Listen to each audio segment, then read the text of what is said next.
essa semana é a última semana em que vocês vão ter acesso ao curso com desconto. Vocês estão vendo a aula no YouTube, abaixo vai ter o link que também direciona para a nossa página de captura do curso, certo? Abaixo, né, da gente aqui vai ter o link, é só clicar que você vai ser direcionado de imediato e lá você vai ter acesso a todas as informações a respeito do nosso curso desse ano. E lá tem aulas extras, uma novidade que está vindo por aí quentíssima para quem principalmente vai ser nosso aluno esse ano, que é o aplicativo. Enfim, o aplicativo do Psique Mais saiu, está nas finaleiras, como posso dizer, da preparação agora mais de design e tudo, mas já está pronto, já está revisado, então está um sucesso. Então quem é nosso aluno agora de 2022 vai ter acesso ao aplicativo, espero ser mais um meio de estudo, né? Mais uma ferramenta adicional, auxiliar para vocês passarem na prova. Então, a gente vai falar hoje um pouco sobre algumas questões relativas à neuroimagem, né? A neuroimagem hoje como uma importante ferramenta nessa questão da neurobiologia, né? Para desvendar uma série de questões associadas à neurobiologia dos transtornos mentais. Então é isso, nos últimos anos a gente observou exatamente, né, Érico, grandes avanços na neuroimagem, né, muito impulsionada pelas pesquisas, né, a gente sabe, a década de 90 foi chamada década do cérebro, exatamente por todas essas evoluções que aconteceram, né, digamos assim, em paralelo com a própria a melhora da qualidade tecnológica, né, da aquisição de imagens que a gente vai ver aqui, né, quanto mais nítidas as imagens, aqui o processo de aquisição das imagens, obviamente, mais rapidamente a coisa evolui, né? Então a gente sabe que essa área de essa área de neuroimagem, ela é uma área em que várias disciplinas atuam, né? A neurologia, a neurocirurgia, a psiquiatria, o pessoal da neuropsicologia, né? É uma importante ferramenta em pesquisa hoje, né? Muitas pesquisas foram feitas em neuroimagem e nem tudo, na verdade, até hoje a gente pode traduzir para a clínica, né? Então a gente tem alguns achados que são importantes em pesquisa, mas como a gente vai ver algumas coisas aqui, mas nem sempre a gente consegue fazer ainda uma tradução direta para a clínica dos transtornos mentais. Então a gente sabe que a neuroimagem, grosso modo, a gente pode dividir em metodologias estruturais, que obviamente vão ver a estrutura do cérebro, né?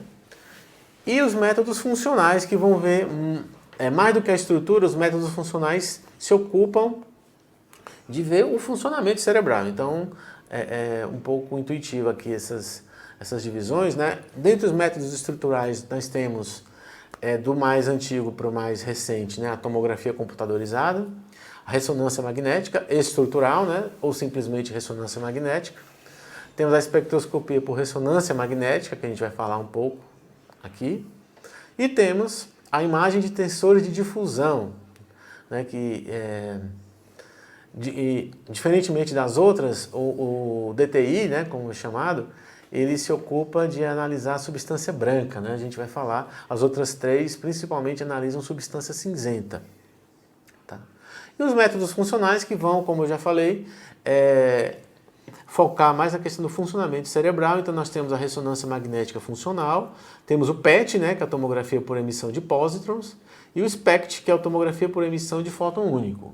Então a gente vai falar um pouco de cada um desses e o que nós temos até o momento em termos de pesquisas, né? E mesclando, obviamente, como já é nosso estilo aqui, né, Érico? Uhum. Mesclando com algumas questões que já caíram acerca desse tema. Uma coisa muito importante que cai bastante em prova é quando que, né, o que é melhor ver na TC, o que é melhor ver na ressonância, tá?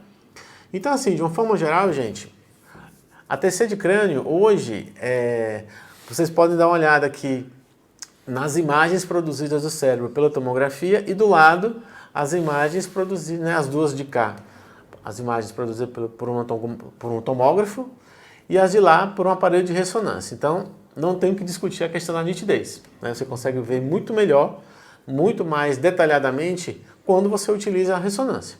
Então, a tomografia, basicamente, a gente vai usar, né, em função da melhor disponibilidade, né? Um exame mais barato, um exame que está mais difundido, está mais disponível, a gente vai acabar usando mais em situações de urgência, né? Então, por exemplo, a TC de crânio é importante para a gente analisar os traumatismos crânioencefálicos, né? Principalmente as lesões cerebrovasculares agudas, né? Tanto sangramento como hemorragia subaracnoide, que não deixa de ser um sangramento. Tá? Calcificações, então todas aquelas doenças que aparecem com calcificações, né? A gente vai preferir a tomografia. Na tomografia sai mais nítido do que na ressonância, pela tecnologia, né, empregada, e nas situações de emergência. Né? Então eu coloquei ali uma figura que eu extraí de um artigo da internet. Né? Então principalmente essa mais do canto aqui. Ela é numerada de uma a 7. Né? Então vocês podem ver, por exemplo, naquele primeiro, né, onde está 1, é um aumento do volume das partes moles extracranianas, né? Número 2, a gente vai ver uma fratura óssea exatamente na região frontal ali, com afundamento, né? Estaria do lado direito ali. No 3 nós temos uma hemorragia subaracnoide, no 4 um desvio da estrutura da linha média, né, por edema cerebral difuso. No 5 nós temos exatamente a imagem do hematoma subdural. No 6 o hematoma epidural, né, em cima da dura mater. Né, subdural é exatamente embaixo da dura mater, internamente falando. Né, e no 7 uma contusão cerebral no polo frontal. Então, quer dizer, aqui a tomografia, basicamente todos esses, né, e do lado de cá eu tenho, só para exemplificar vocês, as calcificações, né, como fica muito nítido na tomografia. Então, para a gente lembrar exatamente, né, todas as situações que eu falei aqui, Érico, são todas situações de emergência, né, são emergências médicas, e aí a tomografia ela é mais à mão, ela está mais disponível, e você acaba utilizando essas situações. Todas as outras situações a gente vai preferir a ressonância magnética. Então, para avaliar o volume cerebral, né, se a gente tem aumento ventricular, por exemplo, a avaliação da substância cinzenta, né, se a gente tem perda de área, perda de volume, também a avaliação da substância branca, né, principalmente quando a gente está falando de doenças desmielinizantes, né, o estudo de tumores, né, as hemorragias mais tardias, né, ou seja, aquelas que não precisam ser investigadas em caráter de urgência, né? Tem maior hematoma subdural crônico, né?